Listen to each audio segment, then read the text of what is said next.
તો મોરબીથી breaking news સામે આવી રહ્યા છે। હાલ તો અત્યારે શિકારી ટોળકી ઝડપાઈ ગઈ છે। તો મોરબીમાં રેન્જ ફોરેસ્ટ ટીમની ગિરફ્તમાં શિકારી ટોળકી આવી ગઈ છે। તો લક્ષ્મીનગરની સીમમાં દરોડો પાડીને 7 ઈસમોને દબોચ્યા છે।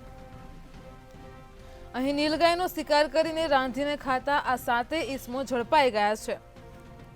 તો એક બંદૂક, 3 કાર, 2 બાઇક સહિત 21.10 લાખનો મુદ્દામાલ કબજે કર્યો છે। તમામ આરોપીઓ સામે ગુનો નોંધીને કાર્યવાહી હાથ ધરાઈ છે। તો મોરબીમાં રેન્જ ફોરેસ્ટની ટીમ દ્વારા 7 શિકારી ટોળકીઓને ઝડપી પાડવામાં આવી છે। લક્ષ્મીનગરની સીમમાં દરોડો પાડીને 7 ઈસમોને તેમને દબોચ્યા છે। તેઓએ નીલગાયનો શિકાર કર્યો હતો અને તેને રાંધીને ખાતા હતા। તે દરમિયાન આ ઈસમોની ધરપકડ કરવામાં આવી છે। તો એક બંદૂક, 3 કાર સહિત 21.10 લાખનો મુદ્દામાલ વન વિભાગની ટીમે કબજે કર્યો છે।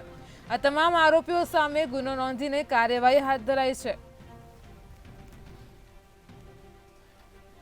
તો મોરબી રેન્જ ફોરેસ્ટ ટીમની ગિરફ્તમાં આવી ગઈ છે શિકારી ટોળકી।